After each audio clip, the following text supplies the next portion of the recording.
Тэгээ пасторууд бид нар ингээд сүмж болгон дээр яадаг өгөөл өргөл 11 дээр үүнийг ашигладаг. За ингээд өргөл 11-ийг ингээд өгөх юм бол танд ингээд итгэмжтэйгээр ингээд өгөх юм бол ингээд эзэн танд илүү ихийг өгөх болно гэл. Зөв тэгж ярьдаг уу бид нар? За дараагийнх нь өөр юун дээр ашиглаж байна? За зүйтэй авьяас те. За англи хэл дээр талант гэдэг үг чинь бас авьяас гэдэг үгээр ороод идэг шүү дээ. За тэгээ эзэн биднэрт ямар бэлэг авьяас гэсэн. Тэр бэлэг авьяасын дагуу эзэн биднээс эргээд асуунаач гэдэг юм уу. За тэгвэл өнөөдөр бүгдээрээ хамтдаа энэ талантын талаар арай өөр талаас нь бүгдээрээ харъя заяа. Илүү бүр ингээд жоохон яг өнөөдрийн магадгүй таны амьдралтай жоохон практик амьдралтай их ойр сонсогдож магадгүй. Тэгэхээр та анхааралтай сонсоорой. За тэр нь юу вэ гэхээр би энэ дээр бичсэн байна тийм үү? Мөнхийн эзэн бидэнд өгдөг боломжууд гэж.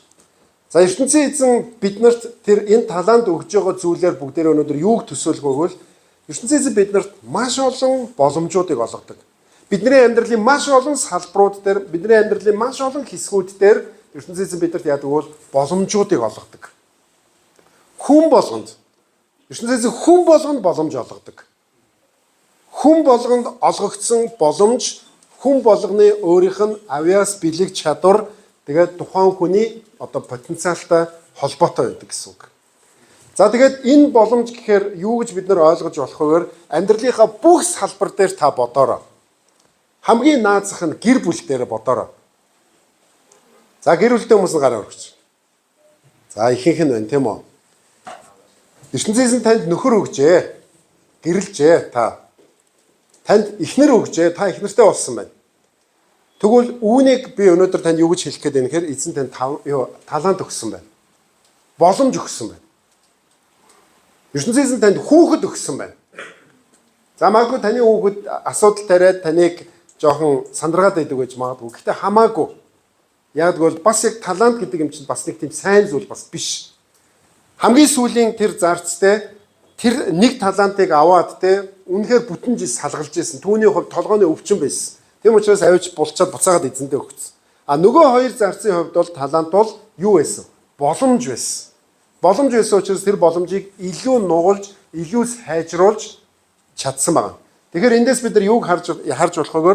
Хүн болгон өөр өөрийн гэсэн өгөгдөлтөө, өөр өөрийн гэсэн ихээс төрсэн байглаас заяасан эзнээс олгогдсон өөр өөрийн гэсэн өгөгдлүүд байдаг. Хүн болгон адилгүй. Би хятадд мэдэхгүй. Гэхдээ эзэн надад юу гэж хэлэх вэ? Чи хятадд очиод одоо хятадын ерөнхийлөгчтэй гэрээ хийгээд өрөх гэж надад хэлэхгүй. Яг бол би хятадд мэдэхгүй юм чи. Харин хятадд мэддэг хүнээ явуулах хэрэгтэй. Тэгэхээр тэрнтэй адилхан хүн болгонд боломж, хүн болгоны өөрийнх нь чадвар, чансаа өгөгдлийн дагуу олгогддгоо гэсэн үг. Тэгэхээр хамгийн ихний миний жишээ татж байгаа жишээ юу гэвэл гэр бүл гэдэг бол хүн болгонд өгөгдөг эзний одоо боломж гэсэн үг. Тэгэхээр тэр боломж хүн болгонд өгөгдөг гэсэн үг. Тэгээ өнөөдөр бүгдээрээ нэг хоёр чухал зүйлийг хамтдаа суръя заяа. За дараагийн слайдыг тавьчих.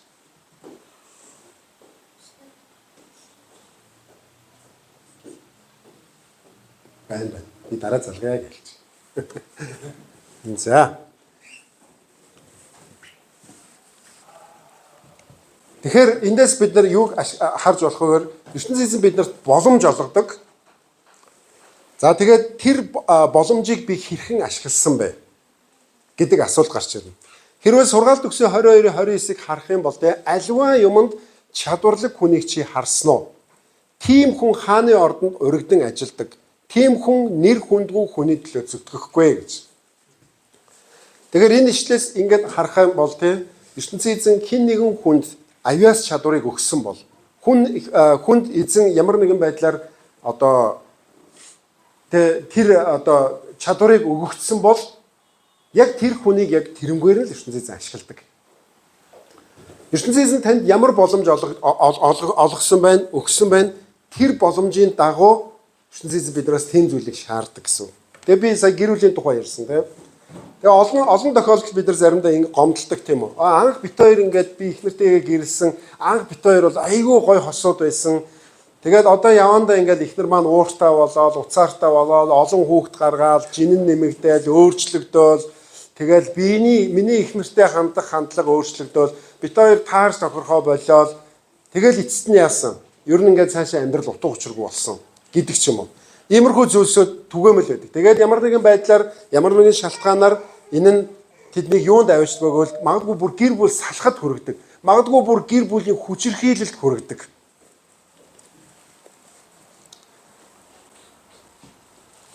Гэтэл тэр хоёр анханасаа тохирохгүй хосууд байсан гэж би хэлэхгүй.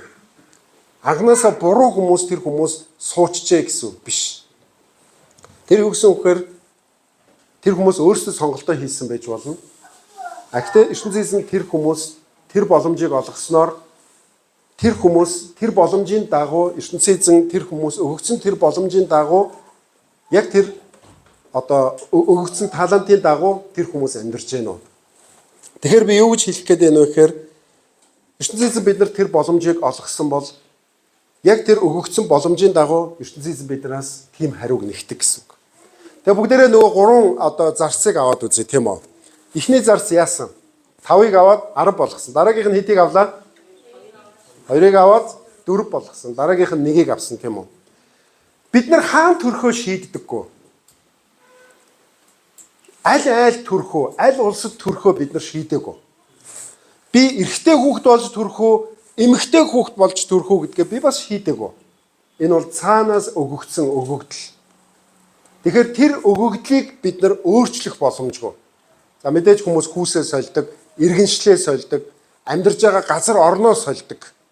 За тийм зүйл бол мэдээ сүүлийн үед болдог тийм үү.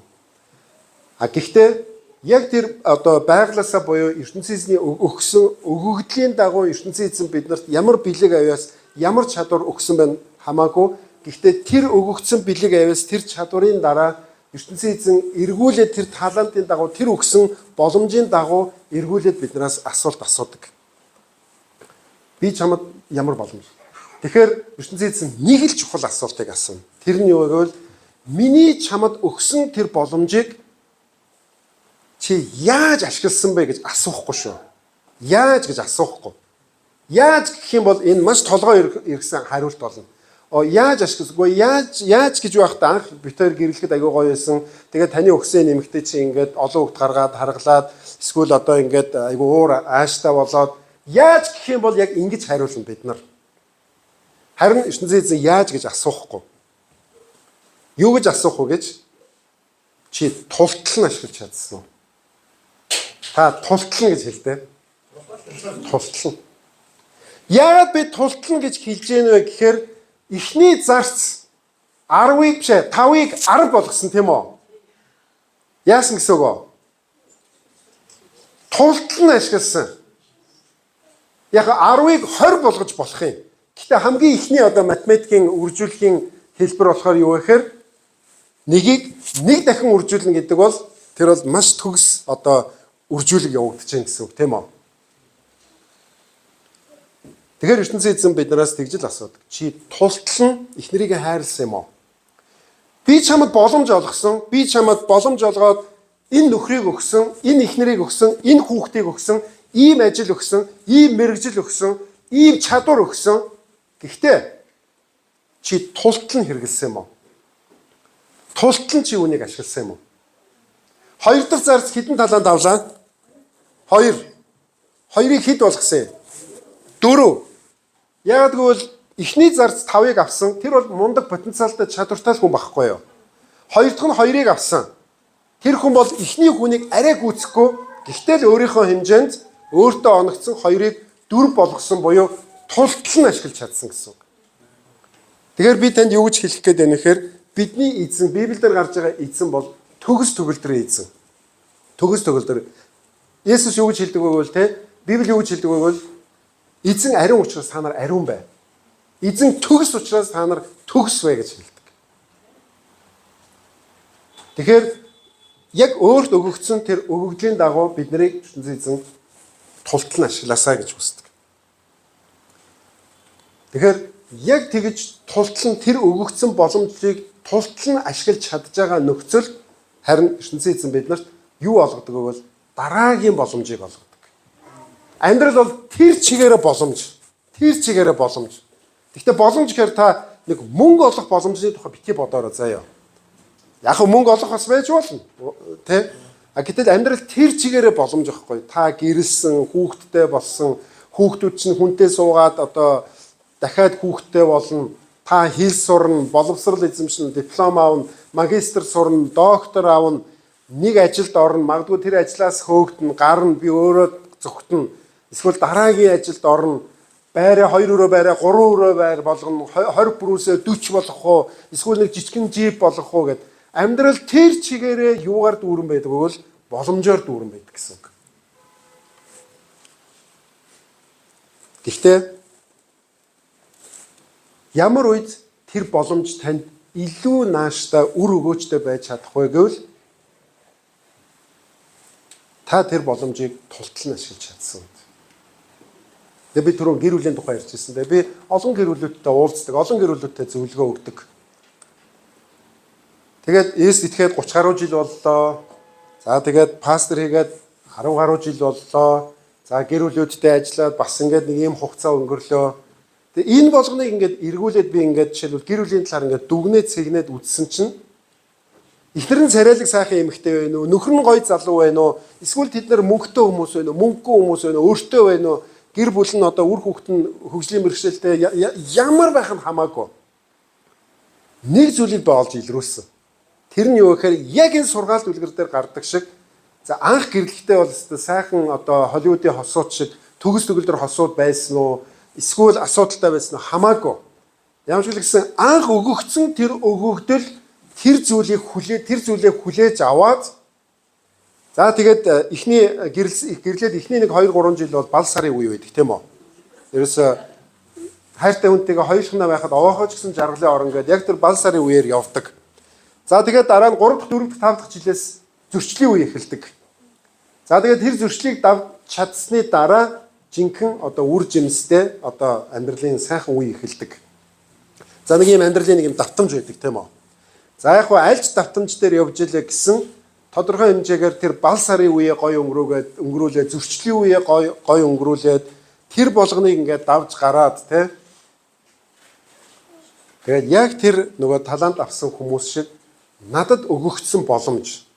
Надад одоо яг бид хоёр түрээсийн байранд амьдардаг байж болно. Эсвэл нэг айлын хашаанд гэр бариад түрээслээд амьдардаг байж болно хамаагүй. Гэхдээ надад өгөгдсөн энэ бүх өгөгдөл энэ зүйлүүдээ үнэхээр эзнээс өгсөн боломж гэдэг түрүүний хэлдгээр одоо үлгэн салган биш яг тултлан хэрэгжилж чадсан тэр гэр бүлүүд яадаг вэ гэвэл тодорхой хугацааны дараа тэр зөрчил тэмцлүүдийг маш сайн давж гардаг. Тэгээд дараагийн тэр одоо ургац хураалтын үедээ баяр хөөртэй ширээний ард ургацаа хураагаа сууж идэг. Үүний нэг хамгийн том жишээ нь юу вэ гэвэл би өөрийгөө гэж хэлнэ. Эхнэр бид хоёр гэрлээд 25 жил болж байна. Бид хоёр зөрчилтэй үе байсан уу? Байсан. За боли. Ерөөсөө хоёулаа тустай амьдрээ. Чадахгүй юм байна. Гэжээс үе байсан уу? Байсан. Гэхдээ би мундаг байсан учраас бид хоёр мундаг байсан учраас биш. Тодорхой хэмжээгээр эзний өгсөн энэ зүйлийг өөрийнхөө хэмжээнд тултлан явсан учраас дараа нь нөгөө намрын сайхан ургац хураалтын үе амьдралд ирээд ширээ дойр суугаад шинэ ургацын ногоогоо идээд сууж явах тэр цаг мөч ирдэг гэсэн үг. Тэгэхээр би юу гэж хэлэх гээд байна вэ гэхээр танд өгөгдсөн боломжийг та тултал нь ашиглаж байна уу? Тултал нь ашиглах үед үнэхээр их эзэн танд дараагийн улирлыг, дараагийн зүйлсийг гаргаж ир тавьдаг гэсэн үг. Тэгээ би нэг зүйлийг дахиад тодруулж хэлье. Яагаад тэгэхээр хүн болгоны өгөгдөл өөр шүү. Яг гэвэл 3 зарц гурууланд нь ондоо мөнгө өгсөн тийм үү? Яг гэвэл чи гуруула ондоо хүмүүс байхгүй юу? Гуруула адилхан биш. Тэг хүн болгоно ондоо боломжуудыг их эзэн олгодог. Хажуудлынхаа үнийг хараад яагаад энэ хүн 5-ыг өгч байгаа юм? Би чадна шүү дээ. Гэтэл нөгөө 5 хүний 5-ыг авсан хүн лөө оронгуудаа дампуурчдаг. Ялангуяа өнөөдөр Монголд ийм түгээмэл ийм характер байдаг тийм үү? Хүн болгон бизнесмен Монголд тийм. Бүгд бизнесмен. Тэгэл нэг хамаатан садан дээр очиод чихэн дээр нь цэцэг ургуулж байгаа л хэдэн сая төгрөг зээлэл наадах гэж ирсэн. Хэдэн сарын дараа танд байр аваад өгнө, машин аваад өгнө гэж ургуулж байгаа л мөнгөний аваад жилийн дараа дампуурчдаг. Хүн болгон бизнесмен биш шүү дээ. Тэгээ Жак Ма юу те Алибабагийн чи ядуу амьдарч байвал хохин ялгаа гэдэг шүү дээ. Би бол санаа нийлдэг. Хүн болгон бизнесмен биш байхгүй юу? Би бол бизнесмен биш. Би бол мөнгө олдог хүн биш, харин би үрдэг хүн. Миний бодлоор би айгу ухаалаг зөв үрдэг учраас эзэн надад найдаад мөнгө өгөөд идэм болоо гэж би баярлаад идэв ш. Тэгэхээр юу гэсэн үг вэ гэхээр хүн болгон бизнесмен биш. Тэгэхээр хүн болгон 5 талантыг үржүүлдэг хүмүүс биш. Хүн болгон 2 талантыг үржүүлдэг хүн биш. Хүн болгон 1 талантыг үржүүлдэг хүн биш. Хүн болгоны өгөгдөл ондоо гэсэн үг. Тэм учраас өгөгдсөн тэр талант, тэр боломжийг ашиглаж чадж байгаа бол эзэн эргүүлээд тэгээ яаж ашиглах гэж хэлсэн те тултлана гэж хэлсэн те. За тэгвэл дараагийн нэг зүйлийг бүгдээрээ харъя. Дараагийн слайдаа гаргаж зүйтэй. За юу гэж вэ? ертөнцийн эзэн бидэнд олсон боломжийг бид харин ашиглаж чадаагүйдээ түүнд гомдолтгоо гэж. За бүгдээрээ хамтдаа 1-р Коринфын 10:10-ыг уншъя. Мөн тэдний заримтай найдлаар та нар эсэргүүцэл гомдол гаргаад байх хэрэггүй. Үүнээс болоод ертөнцийн эзэн хөнөөл тарихч юр бусын илчээ тэдэнд явуулан үү олноор нь өхүүлсэн юм аа гэж. За тэгээд энэ үед юу болсон бэ гэхээр Израильчуудын тухай ярьж байна. Израильчуудад ертөнцийн эзэн маш гайхалтай боломжийг олгосон тийм үү? Ямар боломжийг олгосон бэ гэвэл Израильчууд боол байсан. Тэгээд Египтэд боол байх үед нь Израильчуудад ертөнцийн эзэн ямар боломж олгосон бэ гэвэл та нар удахгүй эрх чөлөөтэй болно. Тэгээд та нар өөрийн гэсэн орон гэрээ барина. Өөрийн гэсэн газар нутагтай болно. За тэгээд өөрийн гэсэн мал ахуйтай хүний төлөө биш өөрсдийнхөө төлөө ажиллаж амьдрах болно. Тэгээд та нар удахгүй тэр сайн сайхан зүйлийг тэр амлсан газар нутгийг авахын тулд одоо энэ Египтээс гараад яв. За тэгээд 3 сар тэр Синан цөлийг давж гараад тэгээд тэр Канаан нутагт очиод та нар амар сайхан амьдрах болно гэж хэлдэг. 3 сар л баггүй Синан цөл. Синан цөл 3 сар.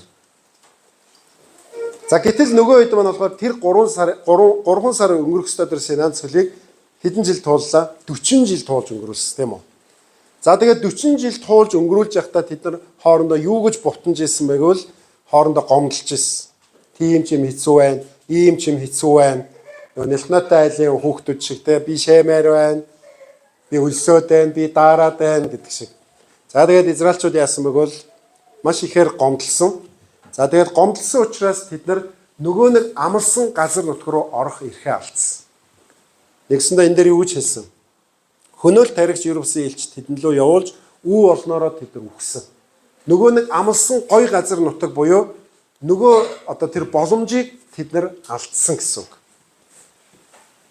Тэгэхээр ертөнцийн эзэн биднэрт өгж байгаа тэр боломжийг бид нар ямар нэгэн байдлаар те Чингисд болохоор ингэж өгөөд ах юм.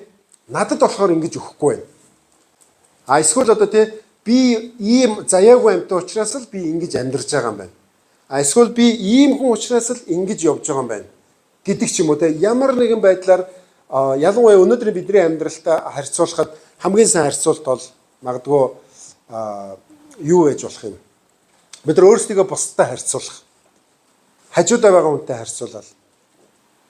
Гэтэл нөгөө хүн нь надаас хав илүү боловсралтай байна шүү дээ.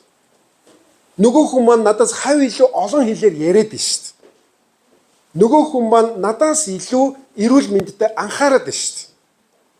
Гэтэл тэр хүнд нь боломж олдоод байна шүү дээ. Гэтэ бид нар юу гэж боддог бол гэтэ бид нар зэрэг эхэлсэн шүү дээ. Бид нар нэг ангийн хүүхдүүд байсан, нэг байрны хүүхдүүд байсан, зэрэг эхэлсэн шүү дээ. Гэхдээ зэрэг эхлэх нь хамаагүй. Гэхдээ тэр хүн өөрт олдсон боломжийг ашиглаад сурах юмаа сураад, мэдэх юмаа мэдээд явсан учраас дараа нь тэр хүмүүс олон боломжууд гарч ирсэн байна шүү дээ. Тэгэхээр бид нар ийм зүйлтэй ингээд харьцуулж байгаа маань яг энэ израильчуудтай адилхан гомдлож бутанж байгаадаа төстэй. За мэдээж үхлийн одоо хөнөөл тарихч элчнэр ирээд учиргүй биднийг алаад хайчих нь хайшин. Гэхдээ дараа дараагийн боломжууд байхгүй болоод гацдаг гэсэн үг. Ягаад гэвэл энэ израильчуудтай адилхан саяны ярьсан хүмүүстэй адилхан хүмүүс хинбэ гэвэл нөгөө 3 дахь зарц аахгүй хамгийн сүүлийн зарц. Тэр хүн яасан? Нэг талант авсан. Нөгөө хэдийг анх ингээд талант автал харсан чинь энд 5-ыг өгцөн, тэрэнд 2-ыг өгцөн, надад 1-ийг өгцөн.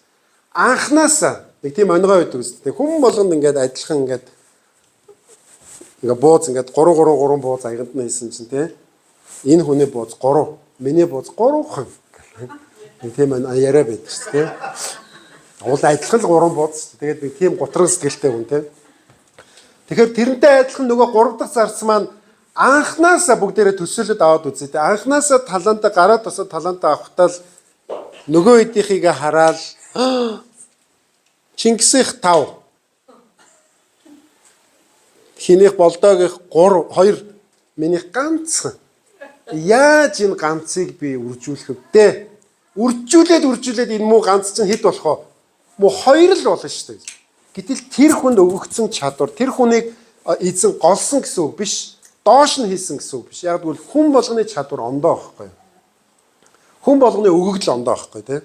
Гэтэл нөгөө 3 дахь хүн маань болохоор ганцыг аваад энийг хөөрхийдээ үржүүлээд 2-оос хэтрэхгүй юм чи ер нь үржүүлэх хэрэг байна. Тэр ихний нөхөр бол 5-ыг бол 10 болгочихно. Вау, ямар лаг юм бэ? Би бол нэгийг тэхгүй юм чин дээ. Тэгэхээр бид нар тийм сэтгэлгээ байдаг. Тийм сэтгэлгээ байгаа хүмүүс яадаг гэж 10 жилийн дараа нөгөө газараа байж л идэг. 15 жилийн дараа нөгөө амьдрал дахиадгаараа байж л идэг. Тэгэхээр та өөрөөсөө асуугаад үзээрэй. Хин нэг хүний тухай та бити бодоорой. Сайн явж байгаа хин нэг хүний тухай, муу явж байгаа хин нэг хүний тухай биш. Зөвхөн өөрийгөө та бодоорой.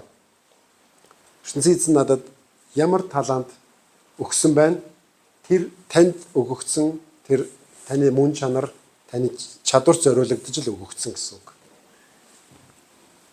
Гэхдээ тэр өгөгдснийг нь та тултлан хэрэгжилж чадсан уу? Тултлан. Та тултлан хэрэгжилж чадсан уу? Хэрвээ та чадсан бол та заавал хүртэнэ. Гэтэ та бити сэтгэлээр би чадаагүй юм биш. Тэгэл би ингээд амьдрал болж өгөхгүй байгаа юм байна шүү дээ гэж та бодож магадгүй. Зүгээр. Гэтэ та өнөөдөр энд сууж байна. Миний үгийг сонсоод сууж байна. Эзний үгийг сонсоод сууж байна. Таны ард түмэн асуудлууд байж магадгүй. Өвчин зовлон, өөршөр, ажил төрөл яах вэ хөө олон асуудал бэрхшээлүүд байж магадгүй. Гэхдээ та амьд байна. Гэхдээ та амьсгалж байна.